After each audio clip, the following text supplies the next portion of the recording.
Yeah, and this is on top of that, theft story, okay, going on in the bar. Okay, look, that whole thing with me giving away a beer, it was a Bud Light, by the way. Freaking Bud Light, man, got me taken off of bartending.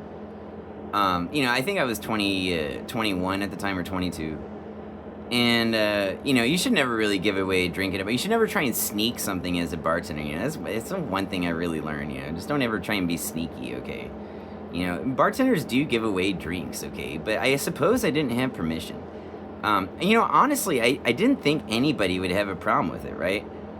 Before I did it, I was like, yeah, I don't want to get caught giving away this beer, but honestly, they really don't care. I make them thousands of dollars in sales. They trust me, they know me. They know I'm not going to lose the bar money or be like a thief, overall or anything like that.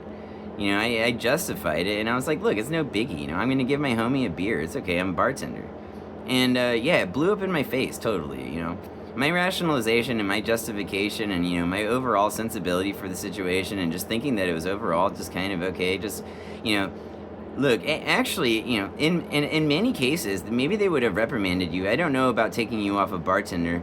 Maybe in an establishment like that actually it does make sense to somebody, a bartender doesn't have permission to give away a single drink and then you see them do it. Maybe actually you don't trust them anymore, right? I suppose that could be true, especially in like a high pressure environment.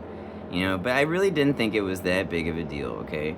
But I think the reason it was a big deal, look, okay, that bartender that was the bar manager at that time who had all that trust or whatever and blew up in my face, taking me off a bartender, yeah, he got caught stealing thousands of dollars, okay, from the bar just moments later, just a week and a half later. So I was like, wow, that makes a lot of sense. He was trying to even further establish that, there wasn't theft going on at the bar, that he was the one to be trusted.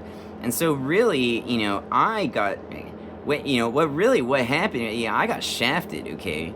They did not have to take me off of bartending. They could trust me, okay? Just because I gave away a Bud Light, okay? I was, doing great things for the bar, okay? And so, and I really cared about it. And I think it was obvious that I cared about the bar and my job, even willing to improve, something on that, okay? But, that is a trust issue. But yeah, the reason that happened, okay, he was a real thief, okay? His girlfriend was always sitting in our bar, and they were both cocaine addicts. This is in Miami Beach or whatever. They were going to orgies and stuff, or he was going to orgies. He would tell me, before he got off of work, okay, I'm going to an orgy right now. There's going to be like 14 girls there and like 2 guys or 3 guys. Crazy. But, getting caught doing that, okay, you know, the thousands of dollars, he could not bartend